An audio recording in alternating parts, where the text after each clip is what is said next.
मुझे बुलाहट दे। मेरे लिए खुद मैं कई बार बैठ कर सोचता हूँ कि कैसे ऐसा हो सकता है कि ये आदमी जो पूरी तरह से बिगड़ गया था उनको बदल सकता है। प्रभु यीशु के लिए कोई काम असंभव नहीं है, परंतु हर काम संभव है। उनके लिए नामुमकिन शब्द की कोई शब्द नहीं होता, नहीं हो सकता ऐसा कोई शब्द नहीं है। उनके लिए सब कुछ हो सकता है जब वो चुनता है, उनके जीवन को संवार देता है। हालेलुया। और वहां से प्रभु ने मुझे खड़ा किया और मैं सेवकाई में आया। प्रभु मुझे इस्तेमाल करने लगा। सारा महिमा मैं परमेश्वर को देता रहा और आज मैं सारा महिमा परमेश्वर को देता हूँ। आमीन। परंतु मेरी इच्छा नहीं है, परमेश्वर ने जरूर समझा कि अपना परिचय दिया जाए। मेरा नाम पास्टर रवि बघेल है, पूरा नाम रविशंकर बघेल है और हम गांव के रहने वाले हैं। ग्राम छड़िया के पुरानी ब्लॉक है और जिला बलौदाबाजार। प्रभु के अनुग्रह से सेवा कर रहे हैं। प्रभु काफी जगह इस्तेमाल कर रहे हैं, अच्छी कलीसियाएं प्रभु ने दी है, काफी लोग साथ में काम कर सेवा कर, बहुतों के जीवन बदला है। बोला जाए तो नाना प्रकार की बीमारी ठीक हुआ बड़ा, वो सारी महिमा प्रभु को मिले। हमें हालेलुया। आज विवाह का जब समय आता है, कलीसिया में हम बहुत बार प्रार्थना करने आते हैं, चंगाई दे दो, छुटकारा दे दो, नौकरी दे दो, शादी करा दो, बच्चे दे दो, ये दे दो। सब दे देंगे, संभाले को कैसे? देने के लिए प्रभु सब दे देगा, संभालेगा कैसे? पत्नी दे दो, पत्नी में पत्नी को कैसे संभालोगे? बच्चे में बच्चे को कैसे संभालोगे? खुश कैसे रखोगे? कई लोग अपने लिए दामाद ढूंढता है, पति ढूंढता है, कैसे पता है? पति कमाने वाला होना चाहिए, ऐसा पत्नी मैं ढूंढूंगा। दामाद कमाने वाला होना चाहिए तो मेरे बच्चे खुश होंगे। पैसा किसी को खुशी नहीं दे सकता। राइट सुनो, पैसा किसी को खुशी, पैसा कुछ आवश्यकताओं की पूर्ति कर सकता है, पैसा बहुत कुछ हो सकता है, सब कुछ नहीं है मेरे प्रिय भाइयों बहनों। ध्यान से सुनेंगे। इसीलिए आज मैं आप लोगों के बीच में कुछ बातें बताना चाहता हूं आपके पारिवारिक जीवन में खुशी और आनंद की। प्रथम बातें जल्दी आगे बढ़ के मैं बताऊंगा। अगर आप अपने परिवार में खुश रहना चाहते हैं तो पहली बातें सुनिए। पहला सूत्र, एक ही समय में सुनिए, एक ही समय में जिनके विवाह हो गए सुने और जिनके परिवार सुने, एक ही समय में पति और पत्नी गुस्सा ना करना। खुश रहना, परिवार में खुश रहने का तरीका बताओ। एक ही समय में क्या मत रहना? पति और पत्नी गुस्सा, क्रोध कभी भी अच्छाई नहीं परंतु बुराई ही लाता है। क्रोध में व्यक्ति का बुद्धि शून्य चला जाता है। वो मुंह से क्या बोल रहा है, उसके हाथ क्या एक्शन कर रहा है, मार रहा है, पीट रहा है, हाथ जोड़ रहा है, उसको समझ नहीं आता। क्रोध विनाश के कारण होता है।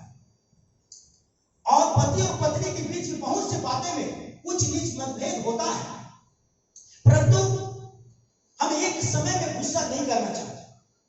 क्यों चाहते हैं? छोटा उदाहरण दूंगा मैं। मान के चलो आपके घर है और आपके घर में 3-4 कमरा है और एक कमरा में आग लग जाए तो आग को बुझाने के लिए क्या करोगे? पेट्रोल डालोगे, डीजल डालोगे, मिट्टी तेल डालोगे या पानी डालोगे? बताओ क्या डालोगे? जोर से बोलो। पानी डालोगे तो आग क्या हो जाएगा? उसी तरह परिवार में कई बार पति जब गुस्सा में है तो पत्नी को गुस्सा नहीं करना चाहिए। आग लगी हुई है, इसमें पेट्रोल नहीं डालना है, नहीं तो एक कमरा में आग लगा है और सारी कमरा में आग। समझ आया? हालेलुया। एक 90 साल के बुजुर्ग पति और पत्नी, काफी 90 साल के पति थे और लगभग 75 साल की पत्नी थी। उन लोगों को कभी लोग लड़ते हुए नहीं देखे। तो उससे पूछा कि आप लोग के बीच में इतना साल से वैवाहिक जीवन कुशलता के साथ चलने का सूत्र क्या है? उसने बोला हम एक समय में गुस्सा नहीं करते। पत्नी ने जिस दिन शादी हुआ उसी दिन एक दूसरे से वायदा किया, सुनते हो जी? क्या है? जब मुझे गुस्सा आएगा, क्रोध आएगा तो आप घर में मत रहना, थोड़ा रास्ते में टहलते रहना। क्रोध में पता नहीं मैं आप पे देखने के बाद कुछ बोल दूं। उसने बोला आप और मुझे क्रोध आएगा तो मैं कमरा में रहूंगा, साथ में आपको जवाब। कई बार क्या होता है, क्रोध में कोई व्यक्ति गुस्सा में है और सामने वाला भी गुस्सा में कुछ भी बोल देता है। पहले कुछ थोड़ा ध्यान से सुनिए। कई बार हम लोग, पति थका हुआ आया, थोड़ा लेट हो गया और आप गुस्से में हैं और हो सकता है आपसे ज्यादा गुस्सा में है और आप उससे ऐसा पेश आए जो सम्मान के साथ आना चाहिए, नहीं शुरू कैसे लेट हो गया, इतना लेट कैसे हो गया? वो थका हुआ है, मेरे पानी तो पिला लो। ये बात प्रेम से भी पूछा जा सकता था। थका हुआ आया, उसे हम लोग ऐसे व्यवहार करते जैसा व्यवहार करना नहीं चाहिए। अब वो गुस्सा में आया, अब उसको हमने क्रोध दिलाया उल्टी सीधी बातें बोलकर, फिर वो पति स्वागत कर देता है पत्नी का। फिर पास्टर के पास कॉल आता है, पास्टर जी प्रार्थना करना, मेरे पति बिगड़ गए। बिगाड़ा किसने? हालेलुया। बहुत सी चीजें को सीखना है।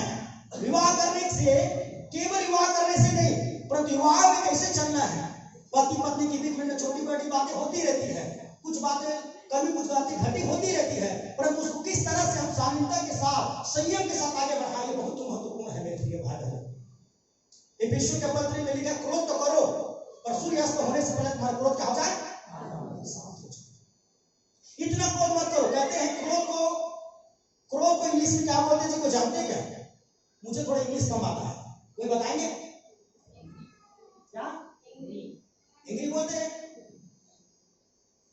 इंगर भी बोल सकते हैं, और डी डाल देंगे तो फिर क्या हो जाएगा? वो डेंजर हो जाएगा। और डेंजर को खतरनाक कहते हैं। क्रोध ही खतरनाक होता है, समझ लीजिए।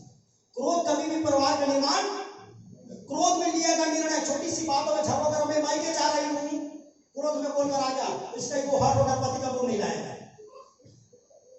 छोटी छोटी बातों को समझना है। बाइबल लिखा, छोटे छोटे लोमड़ियों को पकड़ जो दाग के बारी को नाश करता है। दाग के बारी मतलब अंगूर की इतनी बड़ी खेती को छोटा सा लोमड़ी नाश कर सकता है क्या? हाँ, छोटा है पर शैतान है।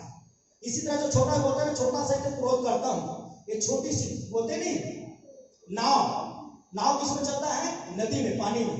और उस नाव में छोटा सा भी छेद आ जाए तो धीरे धीरे पानी भरता, नाव की नैया डूब जाएगी। हम छोटी छोटी चीजों को ध्यान नहीं देते। बाइबल में बहुत सी बातें लिखा गया मेरे प्रिय भाई बहनों, उसे हमें समझना होगा। दूसरी जो बातें हमें जल्दी जल्दी बताऊंगा, दूसरी जो बातें क्या है पारिवारिक जीवन में खुश रहने का, ध्यान से सुनेंगे। बीती हुई घटनाओं को स्मरण मत करो। क्या मत करो? सुनो ना जी, अगर परिवार में खुश रहना तो क्या स्मरण मत करो? बीती हुई घटनाओं को स्मरण मत करो। कई बार हम बीती घटनाओं को बहुत स्मरण करते हैं। मैं नहीं बोल रहा हूं, एक वचन है, मैं चाहता हूं थोड़ा सा पढ़ दीजिए। यशायाह नबी की किताब 43 अध्याय और 18 पद। यशायाह और 43 अध्याय। अब बीती हुई घटनाओं का स्मरण मत करो। हाँ, यही तो बोल रहा है, बीती हुई घटनाओं को क्या मत करो? स्मरण करो। हाँ, ना प्राचीन काल की बातों पर मन लगाओ। ना प्राचीन काल की बातों पर मन लगाओ। हालेलुया। मेरे प्रिय भाइयों बहनों, कई लोगों के विवाह काफी समय हो जाता है, पर शुरुआत में जो झगड़ा हुआ रहता है, तो बात को याद करके, एक समय याद है तुमको, तुमने मुझसे ऐसा व्यवहार किया था करके, बीती हुई बातों को निकाल कर घर में लड़ाइयां करती है। आज के परिवार में होता है, खोदी हुई, कहते नहीं मुर्दे को खोदो मत। उसी तरह बीती हुई बातों को हमको चर्चा करके घर में लड़ाई नहीं करना चाहिए। एक समय में तुमने मेरे साथ ऐसा किया था, उस समय में मेरे साथ वैसा किया था, कब बीत गए, प्राचीन काल की बातें हैं। गुजर चुका, शादी के समय कुछ बात हो गया, नए शादी हुआ था, थोड़ा से गलती कर बैठे, उसको 10 साल के बाद याद दिलाकर झगड़ा लड़ाई करते हैं। जब मैं आया था तुमको याद है, मुझको बिठाने के लिए कुर्सी नहीं था, तुमको याद है, तुमको याद है, कर करके लड़ाई झगड़ा शुरू होती है। क्या याद है? मैं आप लोगों से पूछना चाहता हूं, जितने लोग बैठे हैं, शॉर्टकट में संवेदन को समझने के प्रयास कीजिए। कितने भाई बहन हैं जो 3 दिन से पका हुआ भोजन जिसको हमने कूड़ादान में डाल दो खाएंगे? वो खाएंगे? क्यों नहीं खाएंगे? वो भी तो खाना है, बताओ, कि वो खराब हो गया। और खराब चीज बाहर आ गए तो खराबी होगा, अच्छा होगा क्या?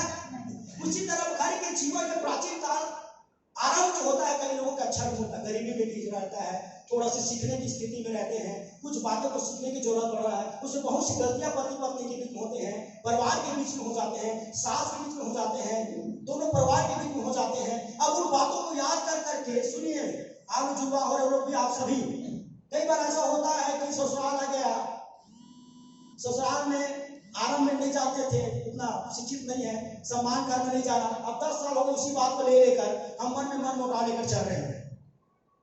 बीती हुई बातों को क्या कर बात करना, कुछ मिलेगा क्या? बाइबल क्या बताते? बीती हुई बात है और प्राचीन काल की बातों पर मन मत लगाओ। अब मसीह में आ गए हैं, आप जो पहले बदमाश थे, जैसे थे, प्रभु ने मुझे चुना है, मैं कैसा था बीते समय में, 1 नंबर का बदमाश था, बदमाश ही हो क्या? इसने चुना है, मैं अपना गवाही बनाए रखूं और बेहतर बनाते चलूं और बेहतर चमकते थे। हालेलुया।